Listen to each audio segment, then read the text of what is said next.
కుక్కతో వచ్చిన గొడవ. మరి నీ కోళ్ళు పతాకన్న చెట్లన్నీ తవ్వుకుంటా పాడి చేస్తానే నా ఆగిట్లు ఎరిగిపోతానే. మరి నేను గట్లనే తిట్టా నా ముఖం చూసుకుంటా.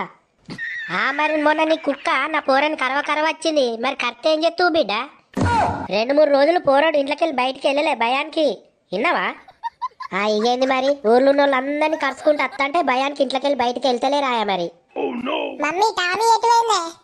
ఓ దొంగ బాడుకో అంతా నువ్వు చేయబట్టి ఇల్లు అంతా మాకు అడ్డమైన వాళ్ళతో మాటలు వాడాల్సి వస్తుంది. ఆ కుక్క ఎందుకు తీసుకొచ్చినావురా మా గండానా? మాటలు మంచిగా రానే చెప్తానా. ఎవలే ఇక్కడ అడ్డమైన వాళ్ళు? ఓ బాడుకో సిగ్గుమానం ఉన్నదా రేమన్నా నీకు గింతనన్నా? కుక్కలతోనే మాటరా నాడు ఇంట్లోకి నాడు. నర్తవన్నాడు బాబా ఇంట్లోకి వెళ్ళి. ఏమో అడ్డమైన వాళ్ళ కుక్కలతో ఏంద్రా నీ కాట? ఓ దొంగ బాడుకో ఆ కుక్క ఏమంటే ఇంకా ఎంతమంది అడ్డమైన వాళ్ళతో మాటలు వాడాలరా నేను? బక్క ముఖం దానా మాటలు మంచిగా రాని చెప్తానా.